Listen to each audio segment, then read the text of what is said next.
Jusqu'à 13h, Côte-Nord. Attitude. Côte-Nord. Côte-Nord. Attitude. Bon mercredi midi tout le monde et bienvenue à notre émission d'actualité d'affaires publiques à Pure FM.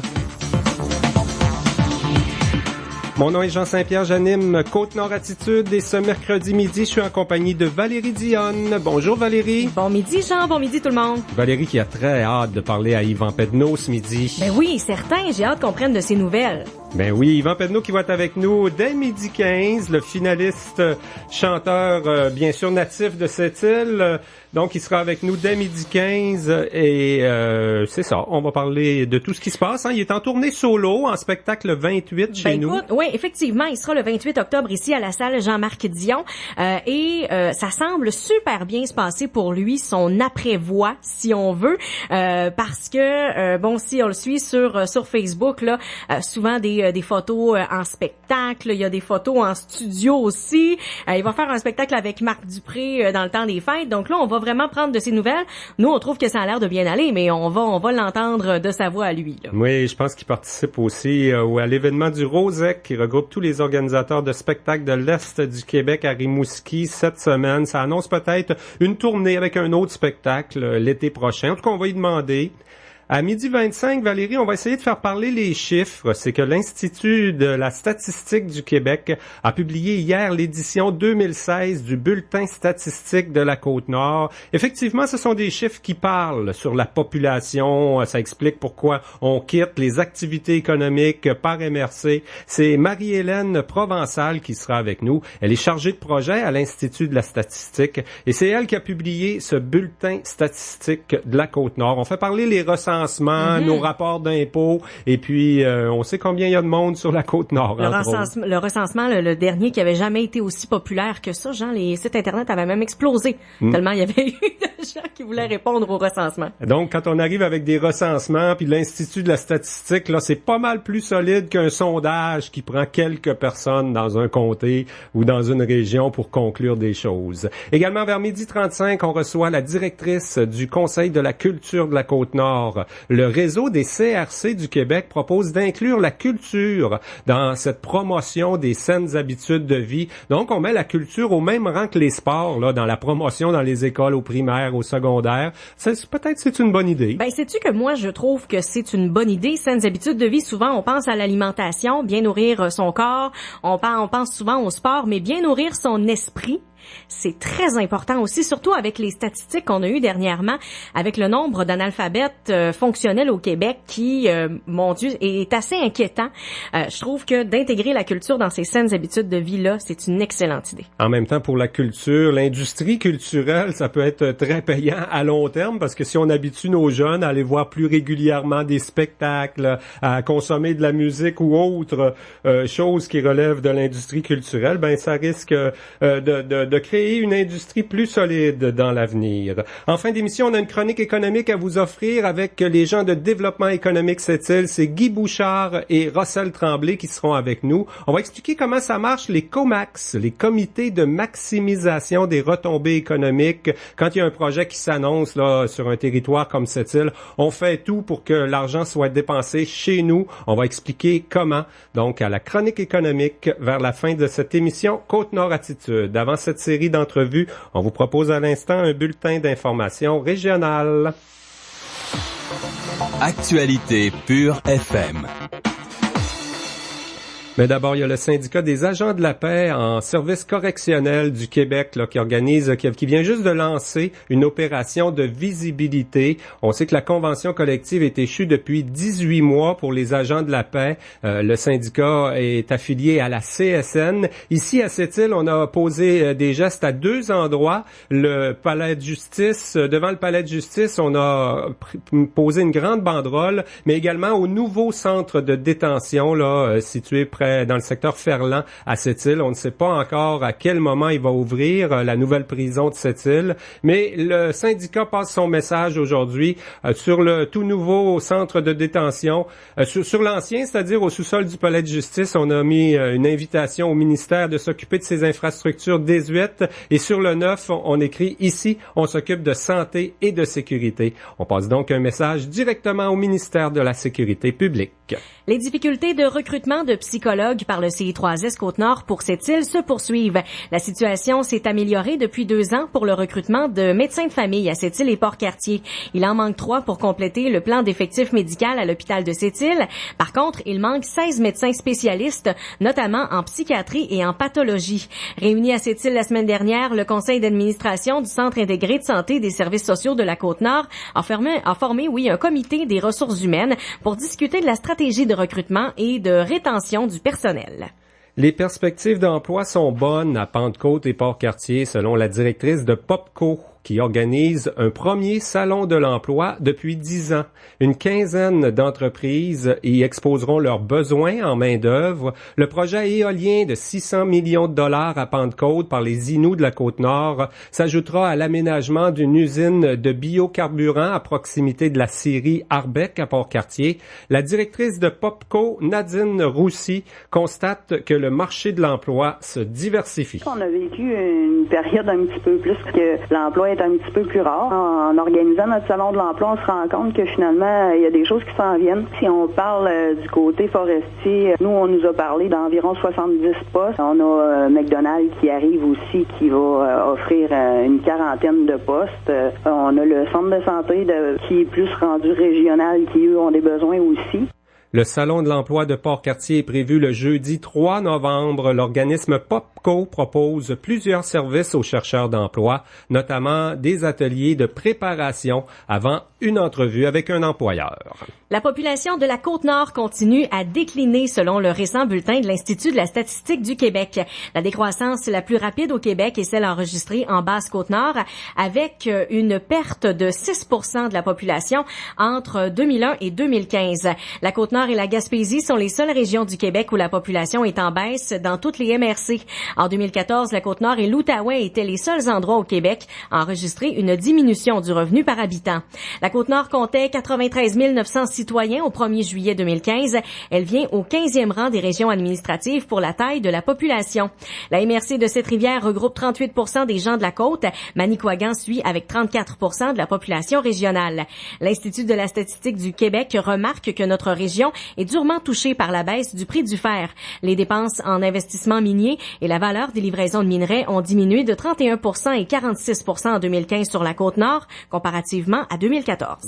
Les policiers recherchent toujours une personne qui a tenté de commettre un vol dimanche soir vers 20h30 dans une station-service du boulevard L'Or à Sept-Îles. Le voleur était en possession d'un couteau. Personne n'a été blessé et rien n'a finalement été volé. Selon nos informations, l'individu qui a tenté de commettre le vol qualifié était vêtu d'une cagoule et non pas costumé en clown. Plusieurs agents de la Sûreté du Québec ont ratissé le centre-ville dimanche soir. L'enquête est toujours en cours. Et le gouvernement du Québec aide les familles à revenus modestes de la Côte-Nord à améliorer leur efficacité énergétique. Le programme Éconologie du ministère de l'Énergie propose des services gratuits à Port-Cartier, Sept-Îles, Ouachat et Magnoténam. Un spécialiste du programme Éconologie visite des logements ou maisons pour des conseils en matière de chauffage, de consommation d'eau chaude et d'éclairage. Certains ménages qui assument des frais de chauffage peuvent recevoir jusqu'à 100 $ en produits pour le calfeutrage des fenêtres ou des coupes-froids pour les portes, par exemple.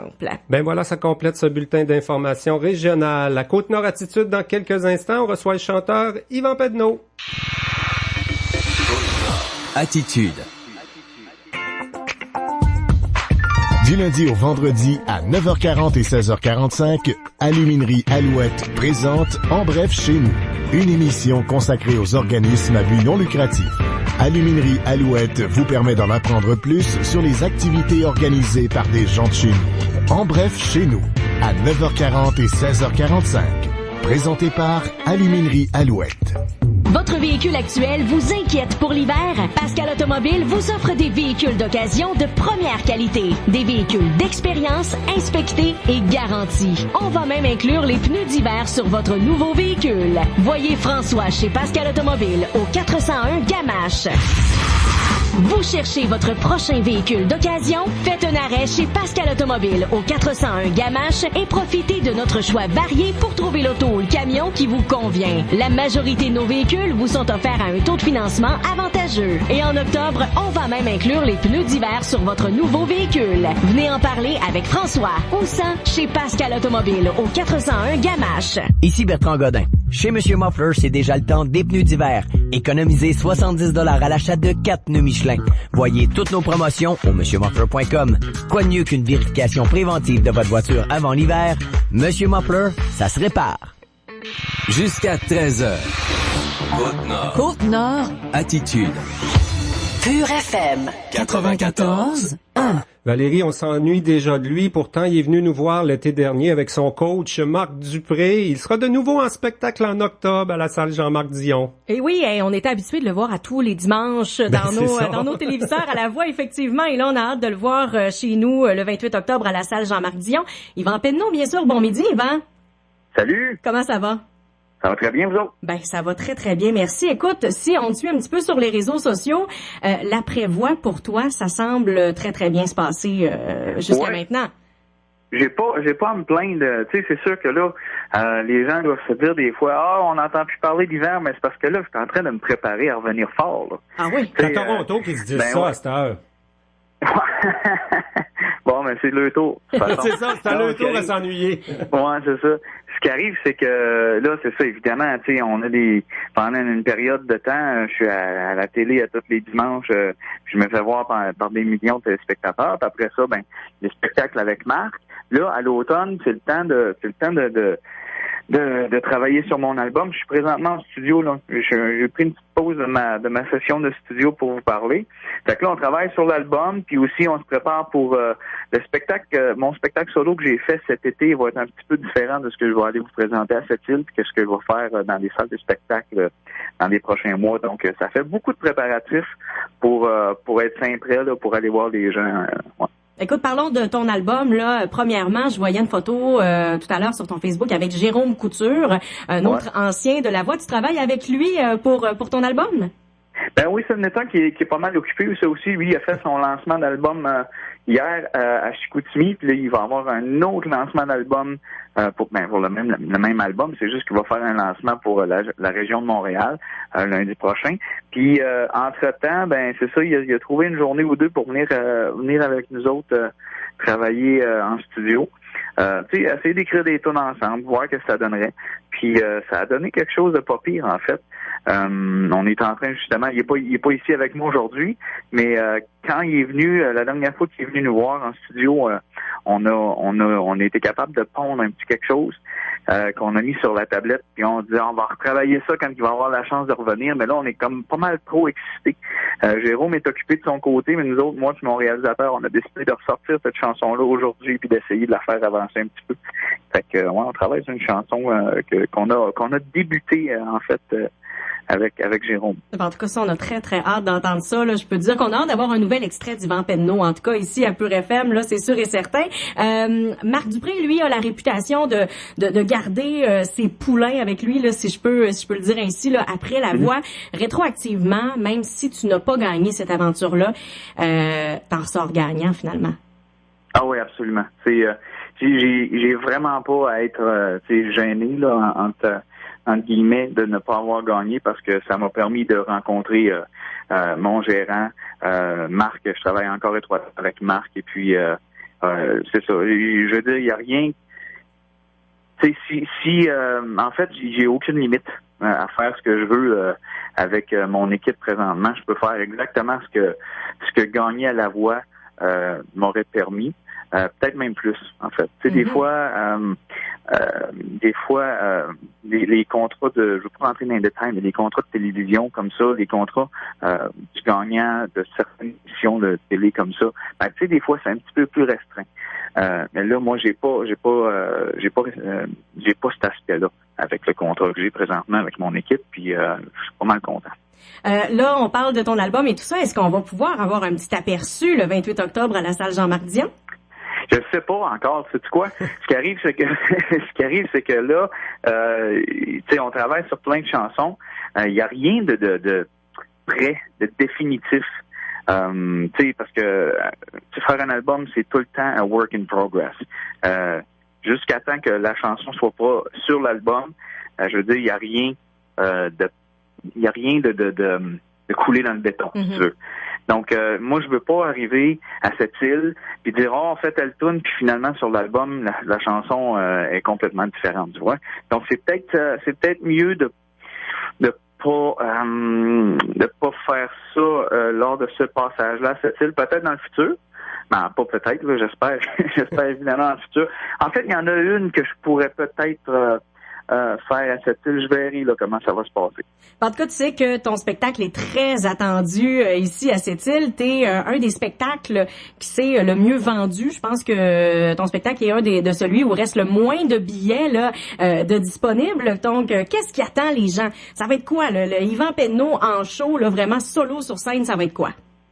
Ben, en fait, c'est ce que je faisais présentement. En fait, ce que je faisais cet été avec mon spectacle solo, c'était beaucoup de chansons qui permettaient, parce que évidemment, on faisait des festivals, des choses comme ça. Donc, je faisais des chansons qui permettaient aux gens de danser, taper des pieds, chanter avec nous autres, des choses comme ça. Des chansons qui sont connues du public, des chansons que j'ai eu la chance de faire dans le passé dans d'autres spectacles, ou des chansons que j'aime beaucoup parce que soit je les écoutais beaucoup quand j'étais plus jeune, ou je les écoute beaucoup présentement. Mais tu sais, je m'arrangeais pour prendre des chansons que tout le monde connaissait, des chansons beaucoup très très rythmées.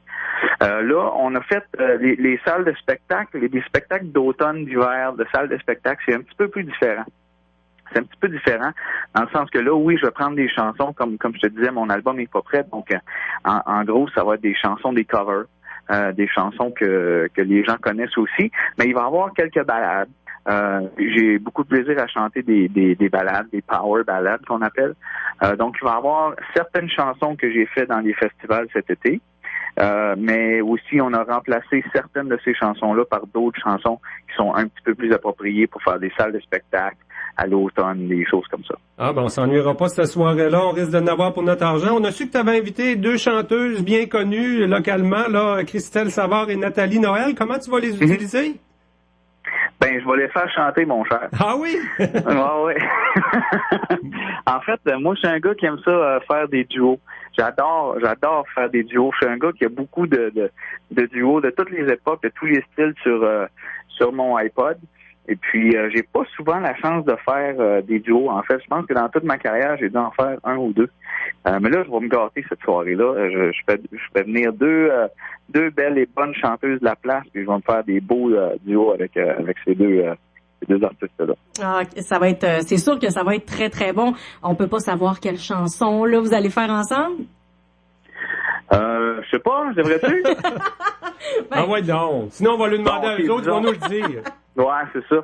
Disons, il va y avoir une chanson qui a été faite par Bryan Adams puis Tina Turner. OK. It's Only Love.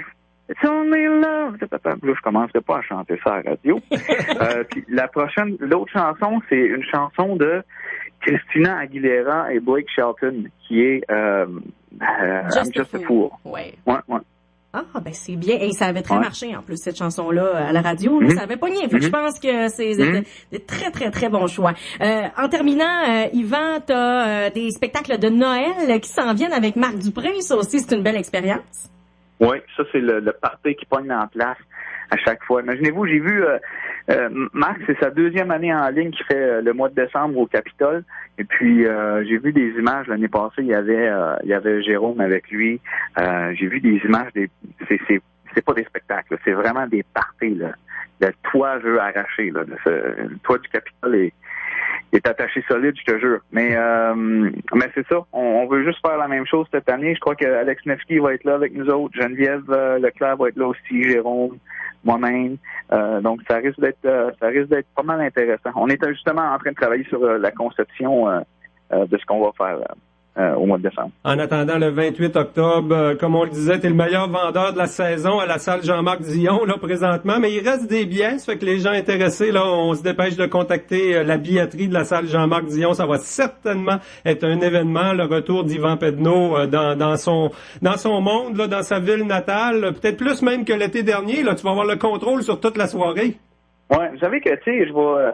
Le 28 octobre, à Sept-Îles, je vais réaliser un rêve, là, moi, là, c'est chanter en salle de spectacle, en solo, en tant que moi-même, là, tu sais, en tant que Yvan Pedneau, je ferais pas dans le masque d'or, pas dans le... C'est ça, pas dans le masque d'or, c'est pas un éternel hiver, c'est pas, en fait, c'est vraiment touchant pour moi parce que c'est pas, les gens achètent pas un billet pour un spectacle dans lequel auquel je fais partie, mais ils viennent bien acheter un billet pour venir me voir. Tu sais, ça c'est un beau feeling, c'est une belle sensation. C'est une grande première, mais probablement pas une dernière. En terminant à plus long terme, là, est-ce qu'on planifie des années d'avance après La Voix il y a à peine un an comme ça, là? Je dirais qu'on planifie à coup de 6 mois. Fait que là, donc, tu sais même pas encore ce qui s'en vient l'été prochain, toi, là? Ben oui, j'ai des dates, pour 2017, là, j'ai des dates qui vont commencer en avril, mars, avril, mai, juin, juillet, j'ai déjà des dates. Mais je te dirais que pour ce qui est de cet hiver, là, probablement qu'on va sortir l'album au début 2017. Et puis à partir de là, ça va probablement déboucher bien des choses. Ouais. On va te laisser aller retravailler sur ton album en studio présentement. Un gros merci, Yvan Pedneau, d'avoir pris du temps avec nous en direct à Côte-Nord Attitude. C'est toujours un plaisir. Merci à vous autres. Merci. Salut. Attitude. Le premier ministre s'apprête à réduire les impôts de 50%. Hey, bonne nouvelle, le prix de l'essence vient tout juste de descendre sous les barres de 50 cents. Wow! Eh oui, le coût du panier d'épicerie coupera de plus de la moitié de son prix habituel. Si la vie était comme ça, on n'aurait pas besoin de la boutique Attraction. À la boutique Attraction, vous obtenez toujours un minimum de 50% de rabais sur une foule d'articles et d'activités offerts dans votre région. La boutique Attraction, des offres exceptionnelles sans exception. Visitez boutiqueattraction.com. Chérie, pour le souper ce week-end, j'ai invité Pierre, Sophie puis les enfants. Cool! On essaiera une nouvelle recette. IGA a tout ce qu'il faut pour réinventer vos petits soupers. Ah, puis j'ai aussi invité Marc, Julie, le petit Léo, puis toute son équipe de football. Ou vos grosses réceptions. Jusqu'au 12 octobre, le jeune canard surgelé est à seulement 1,99$ la livre et le beurre lactantia de 454 grammes à seulement 2,99$. Essayez la recette de canard au parmesan et poire grillée, disponible en circulaire et sur IGA.net. IGA, le plaisir de mieux manger pour moins cher. Jusqu'à 13h. Côte-Nord. Côte-Nord. Attitude. Valérie, on va essayer de faire parler des chiffres ce midi avec une dame qui a travaillé très fort pour la publication d'un bulletin de statistiques. Madame Provençal, Marie-Hélène Provençal est chargée de projet à l'Institut de la statistique du Québec, qui vient tout juste de publier hier là, l'édition 2016 du bulletin statistique régional consacré à la Côte-Nord. Bonjour, Madame Provençal. Bonjour. Alors, on fait ça une fois par année, comme ça, un bulletin pour chacune des régions du Québec, pour faire un portrait, finalement. Oui, c'est ça. C'est un peu faire le bilan, rassembler toutes les statistiques qui concernent la région, puis donner un portrait assez global. Mm-hmm. Vous allez me dire, on travaille avec quelle source? Sans doute les recensements, là. Le dernier au Canada a été très populaire. On travaille même avec nos rapports d'impôts pour savoir qui on est, où on est, qu'est-ce qu'on fait. Oui, c'est ça, mais les sources sont multiples parce qu'on aborde plusieurs thématiques, la démographie, l'emploi, les revenus, l'éducation, la culture, les investissements. Donc, les sources sont multiples aussi. On a les données du recensement, il y a des données d'enquête de Statistique Canada, puis il y a des données d'enquête aussi, d'enquête produites par l'Institut de la statistique ici. Et quand on parle du rapport le plus récent, ce qu'on publie hier, il est d'ailleurs sur le site internet, là, les gens qui veulent des informations pointues, il y en a plein, c'est un gros document de 55 pages sur le site web de l'Institut stat.gouv.qc.ca là, tout ça c'est disponible. Finalement, on fait un travail les statistiques les plus récentes, ça reste juillet 2015 là. Ça dépend des sujets, parce que si on regarde les données sur la démographie, là, on a les données de 2015. Ce sont des données provisoires qui seront ajustées avec les résultats du recensement de 2016. Et aussi, il y a des mises à jour constantes là, qui sont faites pour avoir les données les plus exactes possibles. Mais il y a d'autres thématiques où les données sont moins récentes parce que ça dépend de la source. Par exemple, les données sur le revenu disponible, comme c'est compilé à partir des rapports d'impôts des contribuables.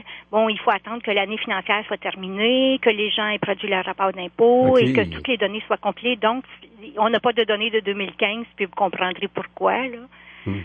Puis les données de 2016, ça sera encore bien plus compliqué. Ça reste ce qu'on peut faire de plus récent. Là, c'est vraiment une photo de la population du Québec qu'on prend.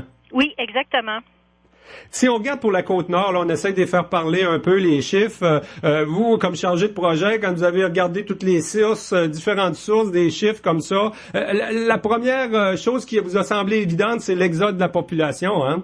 Oui, il y a un déclin démographique, puis il y a deux choses qui sont vraiment majeures. Là. Le déclin démographique, mais c'est pas nouveau. Là, c'est quelque chose qui est en cours depuis quand même plusieurs années, mais ça se poursuit. Et aussi la situation économique là, de la Côte-Nord là, qu'il faut aussi soulever. Là. D'ailleurs, il y a des liens directement. J'imagine que c'est un peu le but des statistiques quand on veut les faire parler. Pourquoi les gens quittent une région? Ben là, on le voit, c'est la situation économique. Ça joue beaucoup. En effet, parce que les gens, quand ils sont les plus jeunes, quand arrivent les jeunes adultes, s'ils veulent fonder une famille, bon, c'est sûr qu'ils vont préférer aller à un endroit où est-ce qu'il y a de l'emploi, aussi une certaine qualité d'emploi, et aussi s'ils veulent poursuivre leurs études, des fois ils vont aller dans des régions où est-ce qu'il y a des universités, puis c'est pas certain qu'ils vont revenir dans leur région natale s'ils n'ont pas de garantie d'emploi au retour. Oui, on a des données comme par exemple, on dit que 45,9% là de la livraison de minerais a diminué. Ça a diminué de 45,9% sur la Côte-Nord en 2015 par rapport à 2014. On comprend qu'il y a moins d'emplois dans l'industrie du fer en particulier. C'est le genre de choses qu'on retrouve dans vos statistiques. Oui, c'est ça. C'est un élément majeur que vous soulignez parce que le domaine minier, c'est vraiment un secteur très, très, très important pour la Côte-Nord. Et puis, si ce secteur industriel-là va mal, bon, ben, il y a des répercussions sur l'ensemble de l'économie, sur l'emploi, sur la démographie aussi, jusqu'à un certain point. Parce que la Côte-Nord, jusqu'à assez récemment, allait assez bien en termes d'investissement minier et aussi en termes de production minière. C'était la première région minière au Québec pour les livraisons jusqu'à l'an dernier. Puis là, en 2015, avec les chutes de valeur, comme vous dites, là, c'est jusqu'à 45,9%. Elle est rendue au 3e rang derrière le nord du Québec et l'Abitibi-Témiscamingue. Puis, c'était aussi avant le première région pour l'emploi du secteur minier. Puis maintenant, elle se retrouve au 4e rang. Oui, ce qui était une particularité avant, c'était les revenus. On avait des revenus par habitant très élevés, peut-être moins de pauvreté. Ça n'a plus de l'air vrai. Oui, mais en fait, c'est que la Côte-Nord, c'est une région avec des grandes disparités pour le revenu. Vous avez tout à fait raison. Dans certaines MRC, le revenu d'emploi, c'est le plus élevé au Québec. Là, on pense à Kaniapisco, à Fermont, par exemple. On est vraiment dans l'industrie du fer, oui. C'est ça, oui. Ce sont des revenus vraiment de loin le plus élevé au Québec. Et parallèlement, dans le golfe du Saint-Laurent, ça, j'ai les bons chiffres sous les yeux. Dans le golfe du Saint-Laurent, le revenu disponible par habitant est un des plus bas au Québec. 26 000 $ en 2014. Moi, j'ai toujours trouvé que c'était très grand, la Côte-Nord, puis que la réalité était pas la même, là, si on vit en Haute-Côte-Nord, à Sept-Îles, ou en Basse-Côte-Nord, ou en Mingani. Par contre, on voit avec vos statistiques que la population est en baisse partout. Il y a ça qui nous unit, il faut croire. Oui, vous avez raison. C'est en baisse partout. C'est la seule région avec la Gaspésie de la Madeleine où est-ce que toutes les MRC sont en déclin démographique. La seule petite nuance que je pourrais apporter, c'est que dans cette rivière, dans la MRC de cette rivière, le déclin est un petit peu plus, il est moins prononcé. Mm-hmm. Si on regarde la structure par âge et par sexe, là, on n'a pas une population différente sur la Côte-Nord du reste du Québec, peut-être un peu plus jeune? Un petit peu plus jeune, c'est la proportion des 20-64 ans qui est très faible sur la Côte-Nord. Mm-hmm. Est-ce qu'on est capable de regarder finalement si les gens sont bien, sont heureux dans une région? Ça, là, c'est plus difficile de faire parler des chiffres jusque-là. Hein? On a quand même des choses sur les infrastructures, la santé, l'éducation, mais le bien-être des gens, c'est autre chose. Oui, ben il y a la santé, c'est sûr que ça va jouer aussi. Si des médecins de famille qui sont accessibles, aussi s'il y a suffisamment de personnel infirmier pour prendre soin des gens, parce que c'est une population un peu vieillissante quand même là. Puis c'est sûr que ça va jouer, mais disons, au-delà de ces données-là, sonder le bonheur des gens, ça fait malheureusement pas partie des thèmes que nous abordons. Il y a d'autres études, par contre, j'en ai vu une sur votre site internet, justement, à l'Institut de la statistique du Québec, là, un rapport sur la santé, qui est vraiment une enquête où on a questionné, là, encore là, pas mal de monde pour une région comme la Côte-Nord. C'est des choses qu'on peut consulter sur le site web. Oui, sur le site de l'Institut de la statistique, dans les publications récentes. J'imagine que vos statistiques que vous faites annuellement, ça peut être bien utile à des gens qui font de la planification, notamment dans le secteur public, mais peut-être même à des compagnies dans le secteur privé. Tout à fait, vous avez raison. Autant les administrateurs d'organisations publiques ou privées, si vous avez l'intention de vous développer, ou pour même n'importe quel citoyen qui veut avoir une image de sa région, puis se comparer avec d'autres régions. Est-ce que vous êtes mieux ou pire, ou est-ce que ça va pas si mal? Est-ce que la situation s'améliore ou s'empire? C'est toutes des questions que finalement les statistiques tentent à répondre. Vous savez que même à l'intérieur d'une région, là, vos statistiques peuvent même alimenter des guerres de clochers. Là, moi, j'ai appris qu'on était 38% de la population à Sept-Îles-Port-Cartier. On a battu Bécomo, yeah! Ça permet ça aussi des statistiques des fois, hein? Oui, c'est sûr, mais ça donne de l'argument. Ben voilà, ça nous permet de comprendre, d'avoir un portrait. Madame Marie-Hélène Provençal, on peut rappeler le site web où on peut obtenir toutes ces précieuses informations. C'est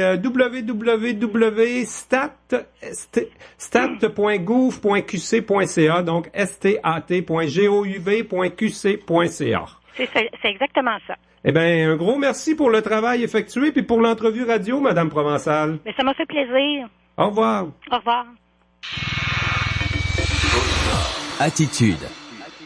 Le plus grand magasin de liquidation sur la Côte-Nord, c'est chez nous, à Sept-Îles qu'on le retrouve. La liquidation du 460 Place du Commerce. On a de tout pour tous vos besoins. Que ce soit pour la salle à manger, le salon, la chambre à coucher, on a même des vêtements pour toute la famille. Des nouveautés vous attendent à toutes les 2 semaines. En plus, obtenez de 20 à 30% de rabais sur les ensembles de salon et de cuisine. Quand on parle de bonne affaire, on parle de la liquidation du 460 Place du Commerce. N'oubliez pas, on offre le financement de vos rêves. Aucun crédit refusé. Passez nous voir.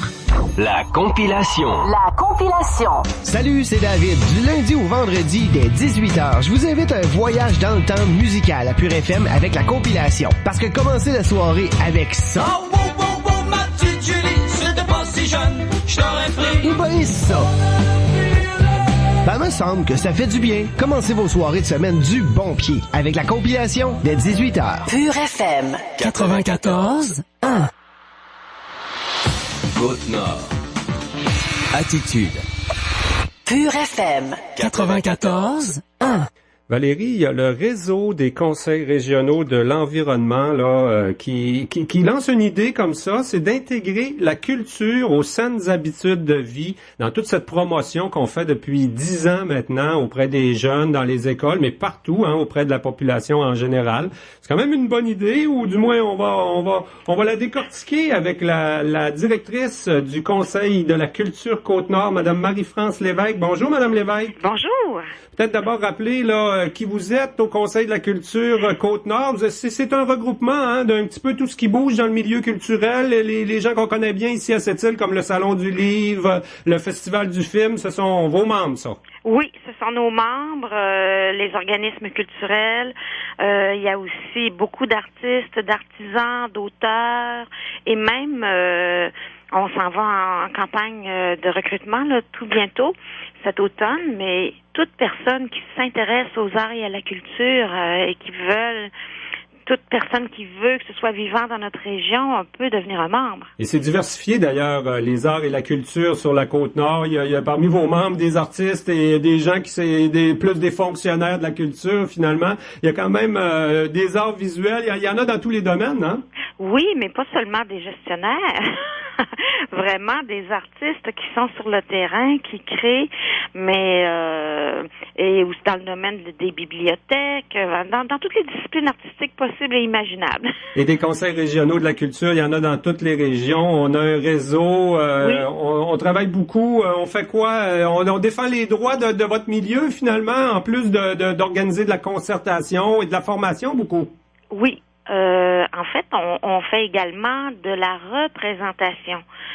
Par exemple, nous, on consulte nos membres et le milieu culturel des arts et aussi des communications en général. Et ensuite, on fait un travail de représentation. Vous parliez du réseau des conseils régionaux de la culture. On travaille main dans la main avec nos autres collègues des CRC au Québec.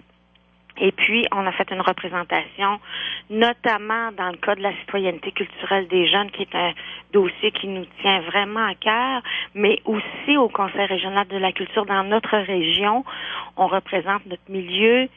Notre ministre est venu dernièrement faire une consultation publique pour le renouvellement de la politique culturelle du Québec. Alors, nous, on amène la voix de notre milieu. Qu'est-ce qu'il faut inclure dans cette politique culturelle du Québec-là pour que les régions comme la nôtre soient bien dotées, qu'on soit inclus, que ça soit inclusif, que ce soit pas seulement les grands centres qui profitent, par exemple, des programmes de subvention ou quel que soit le soutien financier. C'est quand même une idée que je ne sais pas si ça a surpris des gens, mais celle d'intégrer la culture aux saines habitudes de vie. On le sait depuis 10 ans au Québec, là, on fait largement la promotion de l'activité physique auprès des jeunes et aussi de saines habitudes alimentaires. Pourquoi pas aussi parmi les saines habitudes d'aller voir des spectacles, par exemple? Exactement.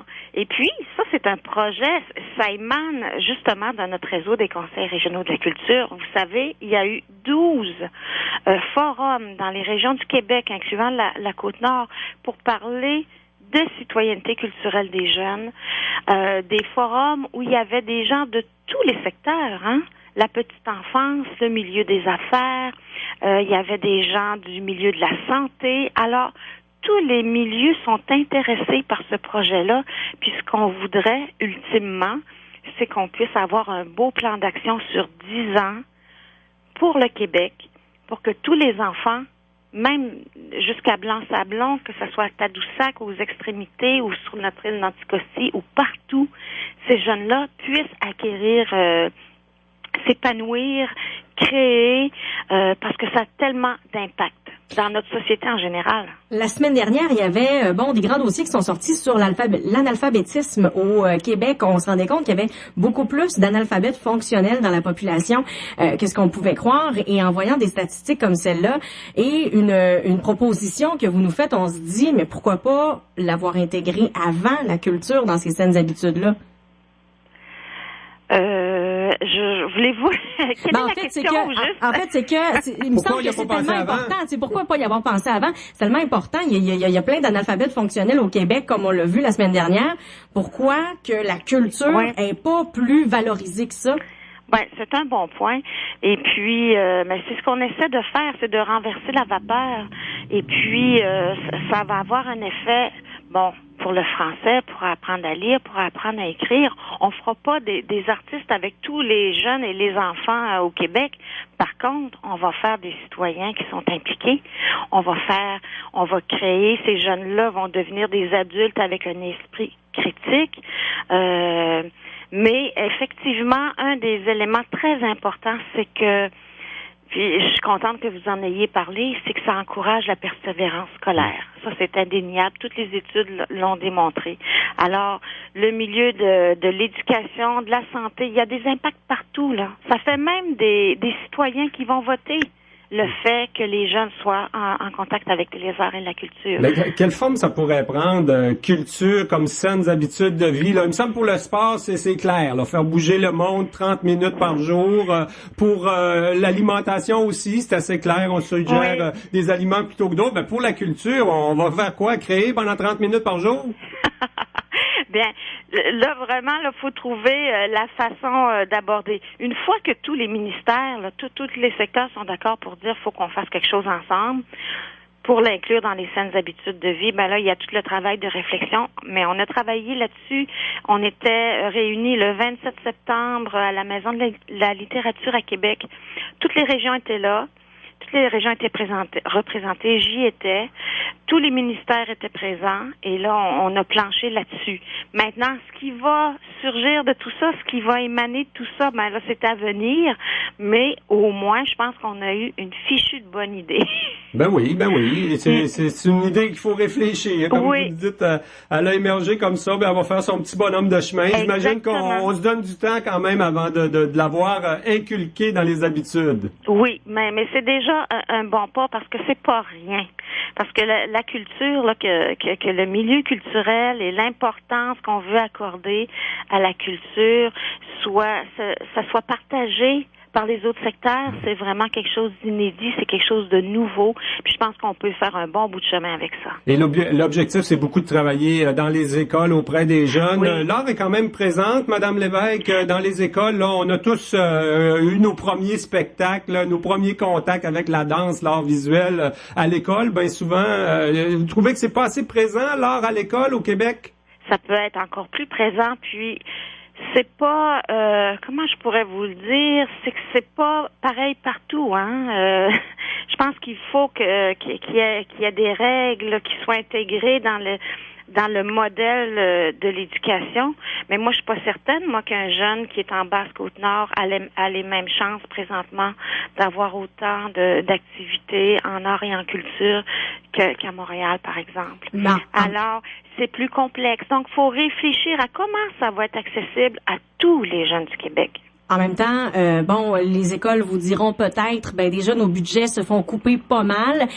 C'est peut-être de leur en demander encore plus avec les budgets qui sont toujours plus restreints. Là, est-ce que le gouvernement pourrait peut-être faire son bout de chemin là-dedans? Est-ce que vous sentez une ouverture de la part du gouvernement? Je pense que oui. Je pense que même on parlait du renouvellement de la politique culturelle du Québec. Si dans cette nouvelle mouture de la politique, c'est inclus, mais je pense qu'on va pouvoir mettre les choses ensemble, faire en sorte que ça va se réaliser. Oui. Sous quelle forme, on le sait pas encore présentement, mais déjà, je pense que les cartes sont pas mal meilleures qu'elles étaient auparavant. C'est malheureux quand même. Quand on parle de culture au Québec, on est obligé de parler de politique. On a même perdu notre direction régionale, si je me souviens bien, sur la Côte-Nord. Du côté du Conseil de la culture, on n'est pas victime de l'austérité, on est capable de survivre? On est victime de l'austérité, comme tout le monde. Je pense que tout le monde y a passé, malheureusement. Et présentement, on est en négociation d'entente parce qu'on a eu également une coupure. Donc, on est en train de travailler là-dessus avec notre ministère. Et puis, écoutez, la direction régionale, que le directeur régional soit maintenant au Saguenay-Lac-Saint-Jean, c'est quelque chose qui nous déçoit. On a effectué toutes les représentations possibles et imaginables. Ça nous plaît pas du tout. On la cherche, la volonté politique. C'est un mouvement qui va se faire, qui est déjà entamé, pas seulement sur la Côte-Nord, mais dans plusieurs régions du Québec, de fusionner les directions régionales. Donc, on n'est pas les seuls, malheureusement. Après ça, ils vont vouloir fusionner les conseils régionaux de la culture pour vous envoyer moins d'argent. Arrêtez ça tout de suite. Être plus loin de votre monde. Déjà, des fois, on vous trouve loin à Bécomo, le conseil régional de la culture, quand on est à cette île. Déjà, on vous trouve loin à Bécomo. S'il faut qu'il y en ait juste un pour 3-4 régions, ça va être l'enfer. Non, je pense pas. Je pense que le milieu va se soulever, là. Lancez pas ça dans l'univers. Ben oui, mais ça va faut prendre pas leur donner des idées, hein, c'est ça. Non, faut pas leur en donner. Ça va prendre un petit peu de pression politique parce que quand même nos artistes en région, on les perd un peu, hein. Quand nos jeunes se trouvent des talents artistiques, malheureusement, ils se rapprochent des grands centres, c'est la réalité. Et puis en plus, j'ai vu les nouvelles statistiques qui concernent la population, là, l'exode. C'est une période qui est vraiment difficile. Il faut travailler fort pour contrer ce phénomène-là. Ouais. Bon, ben quand même, on va se souhaiter un avenir culturel. Puis je pense que ça serait un bon premier pas d'inculquer davantage la culture à nos jeunes là, avec de saines habitudes de vie. C'est vrai. Puis aussi de profiter de ce qu'on peut avoir accès dans la région. Là, je pense à nos activités de formation qui continuent ici au Conseil. C'est dédié au milieu culturel et artistique. Alors, d'en profiter, de s'inscrire, ça, c'est une excellente idée. Je pense qu'on retrouve ça sur votre site Internet, même sur le Facebook du Conseil régional de la culture. Là, il y en a une formation qui s'en vient bientôt du côté de Bécomo, mais qui s'adresse aux gens de toute la côte. Exactement. C'est l'ABC. Attendez, je vais vous donner... la fiscalité, c'est important aussi de savoir compter quand on est un artiste. Exactement. De s'outiller, de savoir où on s'en va. C'est plus rassurant déjà que souvent les situations financières des artistes, c'est précaire parfois, alors il faut bien s'outiller. Puis oui, il faut aller sur le site web du Conseil, culturecotenord.com. Toute l'information est là, puis allez aimer la page Facebook, oui. Ben, longue vie à la culture en région et à notre conseil régional pour la Côte-Nord. Madame Marie-France Lévesque, un gros merci pour l'entrevue en direct. Ça me fait grand plaisir. Au revoir. Au revoir. Côte-Nord. Attitude. L'automne est arrivé dans vos boutiques Iris de Sept-Îles et de Port-Cartier. Pour l'occasion, nous vous avons organisé des événements montures haut en couleur. Des montures chic classiques jusqu'aux montures complètement éclatées, chacun y trouvera son style. Venez nous voir les 12 et 13 octobre à votre boutique Iris de Sept-Îles et les 18, 19 et 20 octobre à votre Iris de Port-Cartier. Plusieurs nouvelles promotions sont également disponibles. Iris, l'expérience d'une meilleure vision. Les douces soirées Pure FM. Allô, c'est Valérie. Du lundi au jeudi dès 19h, je vous invite à entrer avec moi dans les douces soirées Pure FM. On savoure ensemble les meilleures balades. Viens-tu danser un beau grand slow?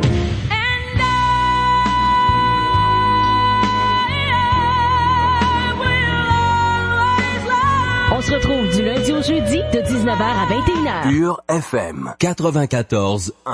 La chronique économique vous est présentée par Développement économique Sept-Îles. À notre chronique de développement économique Sept-Îles aujourd'hui, on reçoit d'abord le directeur adjoint Rossel Tremblay, de même que le conseiller en développement économique responsable du COMAX. C'est notre sujet, on va expliquer c'est quoi. Guy Bouchard et Rossel Tremblay, bonjour. Bonjour. Bonjour Jean. Le COMAX, c'est le comité de maximisation des retombées économiques des projets. On n'en entend pas toujours parler, mais ça a toujours été dans le décor. Hein. Dans une organisation comme Développement économique Sept-Îles, ça prend un COMAX. Oui, historiquement, on a toujours des COMAX pour les périodes de construction. On se rappelle SEM3, la phase 2 d'Alumni-Alouette, on avait des COMAX. Et plus récemment aussi, le projet Romaine, qu'on a un COMAX. Donc, Hydro-Québec a l'obligation de créer des comités de maximisation dans les communautés. Mais c'était toujours pour la construction. Puis on a décidé d'aller un peu plus loin chez Développement économique Sept-Îles. On est tombé sur une étude d'universitaires australiens qui ont fait le recensement de toutes les meilleures pratiques d'affaires dans tous les projets miniers et gaziers dans le monde. Puis, ils nous donnaient vraiment des explications, chacune des phases de ces projets-là, donc autant les études de faisabilité,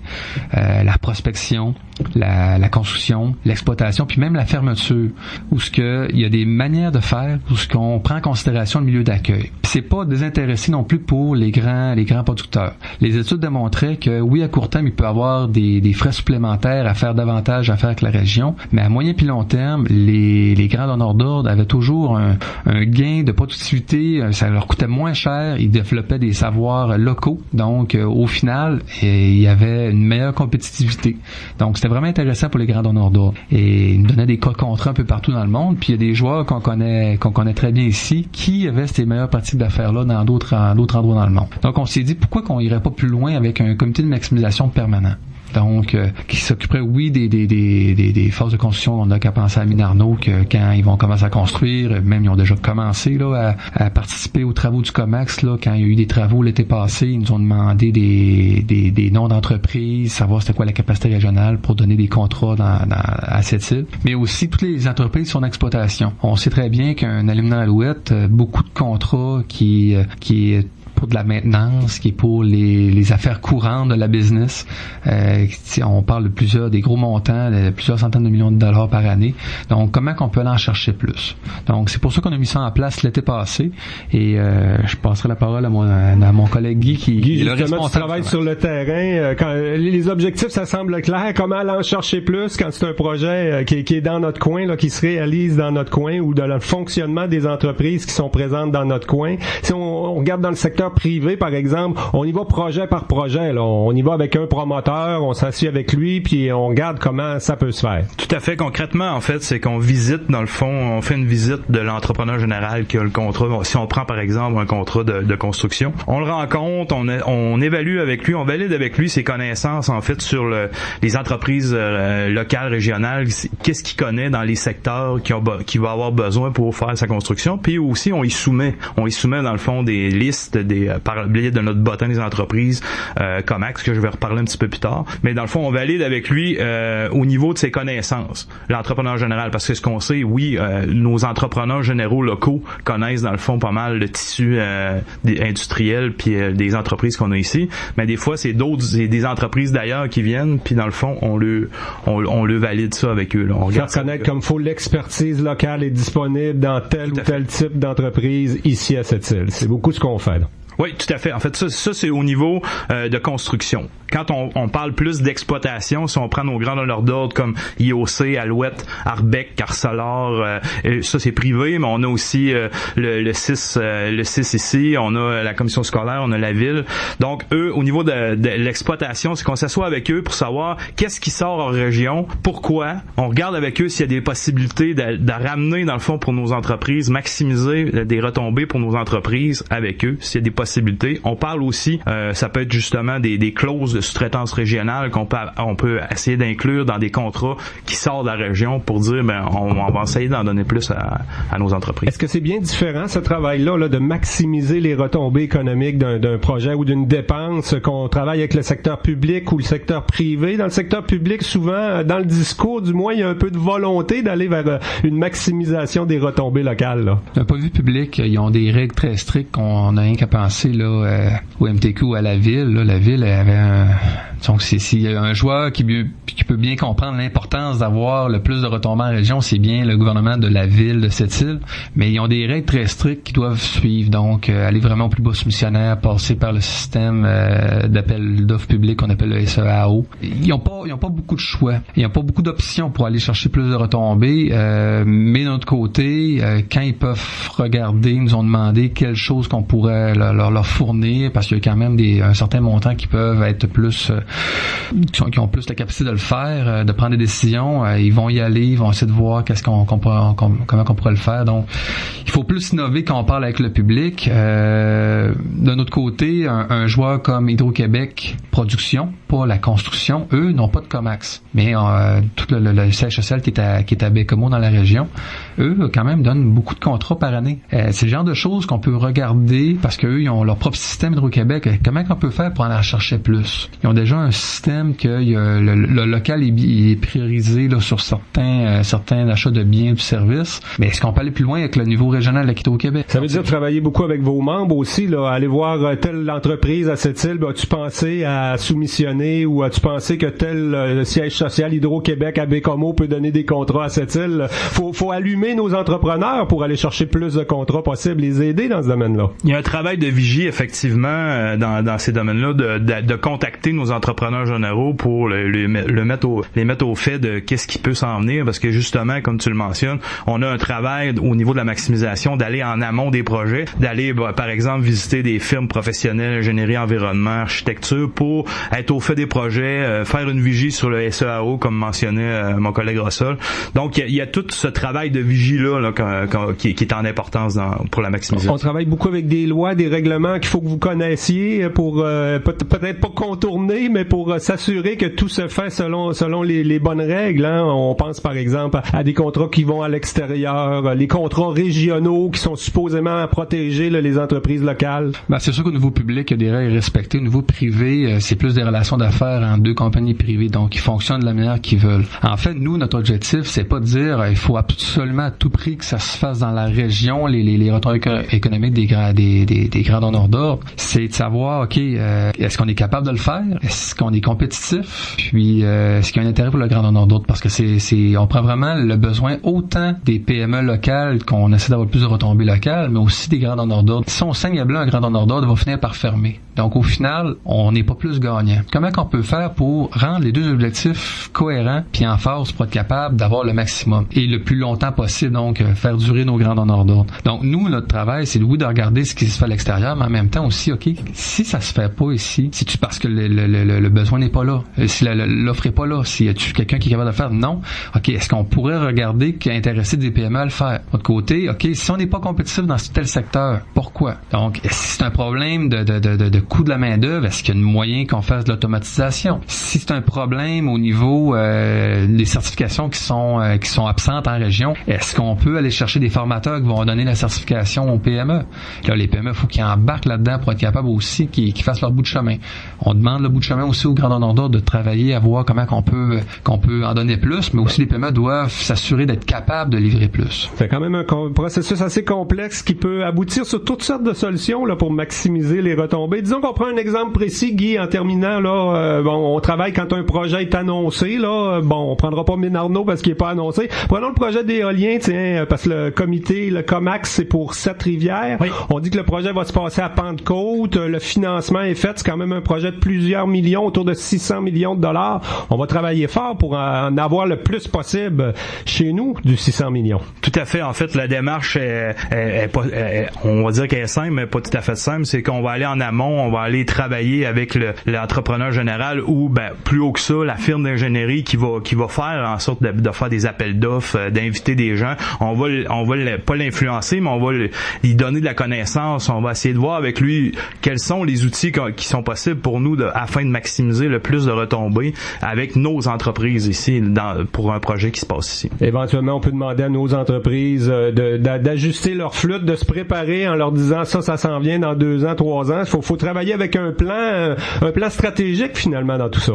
Oui, effectivement. C'est très intéressant, ça démystifie pas mal là, le COMAX, comité de maximisation des retombées économiques. Si on veut en savoir plus, il y a un bottin, les entreprises là qui voudraient participer au processus, on peut s'inscrire ou contacter Développement économique Sept-Îles. Tout à fait. En fait, l'objectif de ça, c'est de connaître les capacités de nos entreprises, dans le fond, afin d'avoir une meilleure emprise au niveau des projets qui s'en viennent, des projets avec nos grands donneurs d'ordre, ainsi de suite. Eh bien, Guy Bouchard, conseiller en développement, Rossel Tremblay, directeur adjoint. Un gros merci pour cette chronique économique avec Développement économique Sept-Îles. Merci, Jean. Merci, Jean. La chronique économique était une présentation de Développement économique Sept-Îles.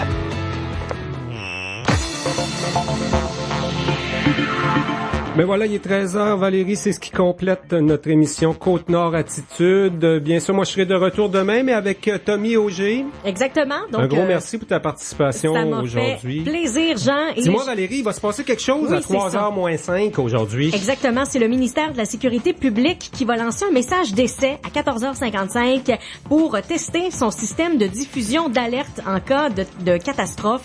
Donc, si vous entendez ça sur nos ondes, ne paniquez pas. Ce n'est qu'un message d'essai. Et demain, à Côte-Nord Attitude, on parle entre autres du défi tête à prix qui s'en vient samedi du côté de Place de Ville. On parle aussi d'une activité au profit de l'Élime des Sables, un 5 à 8 qui est de retour cette année à notre émission sur l'heure du midi. Au revoir tout le monde.